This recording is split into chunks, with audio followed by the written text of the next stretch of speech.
السلام علیکم ناظرین، میں محمد اسلم حسین سیاست کی عالمی خبروں میں آپ سب کا استقبال کرتا ہوں۔ پیش ہے دنیا بھر سے آج کی کچھ اہم خبریں۔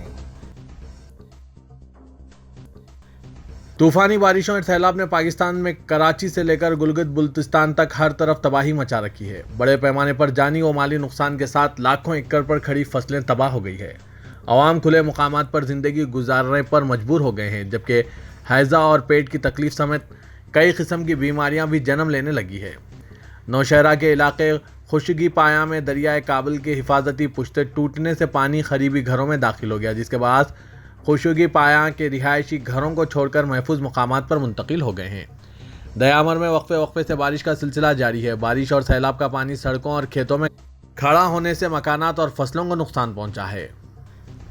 بلوچستان میں سیلابی ریلوں سے مزید 6 ڈیم ٹوٹ گئے، جبکہ صوبے میں مجموعی اموات کی تعداد 241 تک پہنچ گئی ہے۔ مقامی انتظامیہ کے مطابق سیلاب کی وجہ سے زیارت، پشین اور مستونگ کے علاقوں میں کئی آبادیاں ڈوب گئی ہے۔ قصدار اور بولان میں بجلی کے مین ٹاور گرنے سے علاقے میں بجلی بند ہو گئی اور موبائل فون سروسز کے ساتھ ساتھ انٹرنیٹ سروس بھی بند ہو گئی ہے۔ مسلم لیگ نواز چیئرمین پاکستان تحریک انصاف عمران خان کے خلاف برطانیہ کے چیریٹی کمیشن میں باضابطہ درخواست دائر کی گئی ہے۔ درخواست میں کہا گیا ہے کہ برطانیہ میں لوگوں سے جھوٹ بول کر دھوکہ دہی سے عطیات کے نام پر فنڈ جمع کیے گئے، جنہیں عمران خان نے اپنے سیاسی مقاصد کے لیے استعمال کیا۔ پاکستان مسلم لیگ نواز برطانیہ کے صدر چودھری انصر محمود نے چیریٹی کمیشن کے چیئرمین کو درخواست میں کہا ہے کہ برطانیہ کے شہری کے طور پر ہم اس خبر پر تشویش اور تذبذب کا شکار ہیں، جس میں بتایا گیا ہے کہ خیرات کے نام پر جمع ہوا پیسہ سیاسی مقاصد کے لیے استعمال ہوا۔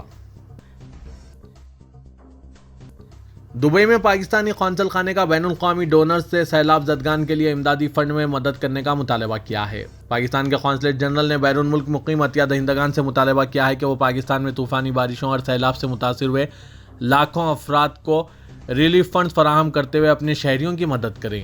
قونصلیٹ سے جاری پریس ریلیز کے مطابق حکومت پاکستان نے وزیر اعظم فنڈ ریلیف 2022 قائم کیا ہے، جس میں آپ راست امداد فراہم کر سکتے ہیں۔ وزیراعظم پاکستان شہباز شریف کو آج متحدہ عرب امارات کے صدر شیخ محمد بن زاید ال نہیان نے ٹیلی فون کیا۔ متحدہ عرب امارات کے صدر نے پاکستان کے مختلف حصوں میں طوفانی بارشوں اور اچانک سیلاب سے قیمتی جانوں کے ضائع ہونے پر دلی افسوس اور تعزیت کا اظہار کیا۔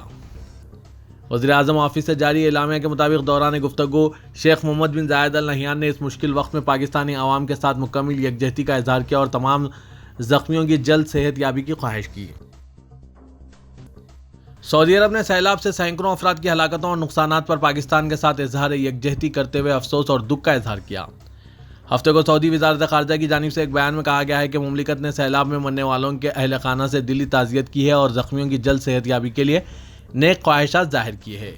پاکستان کے وزیر اعظم شہباز شریف نے گزشتہ روز سیلاب سے ہوئے نقصانات سے نمٹنے کے لیے بین الاقوامی مدد کی درخواست کی تھی۔ پاکستان کے مختلف علاقوں میں اس وقت سیلابی صورتحال اور امدادی کارکن متاثرہ علاقوں میں پھنسے ہزاروں افراد کو نکالنے کی کوشش کر رہے ہیں۔ سعودی عرب کی مملکت کی تیل کی برآمدات جون کے مہینے کے دوران سالانہ بنیادوں پر 54% اضافے سے تقریباً 117 بلین ریال تک پہنچ گئی۔ عالمی سطح پر سپلائی کی کمی کے درمیان تیل کی قیمتوں میں نمایاں اضافے کا فائدہ اٹھاتے ہوئے بحران اور یوکرینی جنگ کے اثرات کی وجہ سے یہ اضافہ ہوا ہے۔ جنرل اتھارٹی برائے شماریات نے گزشتہ روز کہا کہ دوسری سہ ماہی میں مملکت کی تیل کی برآمدات تقریباً 343 بلین ریال یعنی 92 بلین ڈالر رہی، جو کہ سالانہ بنیادوں پر تقریباً 106% زیادہ ہے۔ سعودی عرب میں موسمیات کے قومی مرکز کا کہنا ہے کہ ہفتے کو 4 شہروں میں درجہ حرارت سب سے زیادہ رہا، جن میں مدینہ منورہ، دمام، الحسا اور حفر الباطن شامل ہیں۔ سبق نیوز نے موسمیات کے قومی مرکز کے حوالے سے بتایا کہ 4 شہروں میں پارہ 43 ڈگری رہا ہے۔ امریکی chief of naval operations Adam کا خیال ہے کہ مستقبل میں چین کا مقابلہ کرنے میں ہندوستان کا کردار بہت اہم ہونے والا ہے۔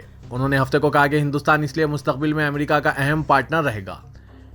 نکی ایشیا کی رپورٹ کے مطابق ایڈم مائک نے یہ باتیں گزشتہ روز واشنگٹن میں ہیریٹیج فاؤنڈیشن کے زیر اہتمام ایک ذاتی سیمینار میں کہی۔ اس دوران انہوں نے کہا کہ ہندوستان چین کو 2 طرف سے مسائل دیتا ہے۔ بھارت اب چین کو مجبور کرتا ہے کہ وہ نہ صرف جنوبی بحر چین اور تائیوان کی طرف دیکھیں۔ انہوں نے مزید کہا کہ میں نے ماضی میں کسی بھی دوسرے ملک کے مقابلے میں ہندوستان کا سفر کرنے میں زیادہ وقت گزارا ہے۔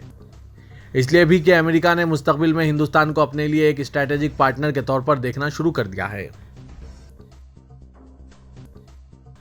ترکی کے صدر رجب طیب اردوغان نے یونانی حملوں کے خلاف عظیم مزاحمت کی 100 سالہ سالگرہ پر ترک شہداء اور غازیوں کو یاد کیا ہے۔ صدر نے اپنے ٹویٹ میں بتایا کہ یونانی حملوں کے خلاف ترک بہادر قوم نے جس طرح اپنی آزادی و خود مختاری کا تحفظ کیا ہے، اس کی 100 سالہ سالگرہ کے موقع پر میں غازی مصطفیٰ کمال سمیت اس مزاحمت میں شامل تمام شہداء اور غازیوں کو سلام پیش کرتا ہوں۔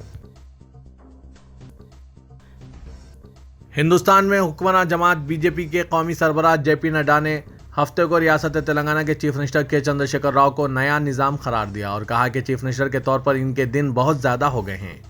انہوں نے یہ بھی الزام لگایا کہ کالیشورم پروجیکٹ کی تعمیر میں بڑے پیمانے پر بدعنوانیاں ہوئی ہیں۔ پروجیکٹ کی تعمیر پر 40,000 کروڑ روپے خرچ ہونے تھے، لیکن آخر میں یہ تعداد 1,40,000 کروڑ پر آ گئی۔ کالیشورم بدعنوان دولت جمع کرنے کے لیے KCR کے ATM مشین بن گئی ہے، انہوں نے الزام لگایا۔ جے پی نڈا نے یہ باتیں ہنما کنڈا میں منعقدہ پارٹی کی میٹنگ میں کہی، جو پارٹی کے ریاستی صدر بنڈی سنجے کمار کی پرجا سنگرام یاترا کے تیسرے مرحلے کے اختتام کی یاد میں منعقد ہوئی تھی۔ ریاست تلنگانہ کے ہائی کورٹ نے راجہ سنگھ کی جانب سے پولیس ریمانڈ کو مسترد کر دیے جانے کے معاملے میں سٹی پولیس کی جانب سے داخل کردہ درخواست پر ملون راؤڈی شیٹر راجہ سنگھ سے وضاحت طلب کی ہے۔ اس سلسلے میں عدالت نے گستاخ کو نوٹس جاری کی۔ پولیس نے ہائی کورٹ میں نظر ثانی کی درخواست دائر کی اور کہا کہ عدالت نے مختلف عوامل پر غور کیے بغیر ریمانڈ مسترد کر دیا۔ ہائی کورٹ کے چیف جسٹس اجل بھویان نے اس مقدمے کی سماعت کی۔ پولیس نے عدالت کو بتایا کہ راجہ سنگھ کے تبصروں کی وجہ سے شہر حیدرآباد میں امن و امان میں خلل پیدا ہوا اور اس سے فرقہ وارانہ کشیدگی پیدا ہوئی۔ علاوہ ازیں راجہ سنگھ نے کہا تھا کہ وہ مزید ویڈیوز جاری کرے گا۔ پولیس نے بتایا کہ حالات پر قابو پانے کے لیے اسے گرفتار کیا گیا۔ واضح ہے کہ راجہ سنگھ کے جانب سے مسلمانوں کے نبی پر گستاخی کے بعد ملک میں ہی نہیں بیرون ملک میڈیا میں بھی شہر حیدرآباد کا نام آیا ہے۔ گستاخ راجہ سنگھ کی جانب سے بد زبانی کے بعد پاکستان سمیت کئی مسلم ملکوں نے اس کی مذمت کی ہے۔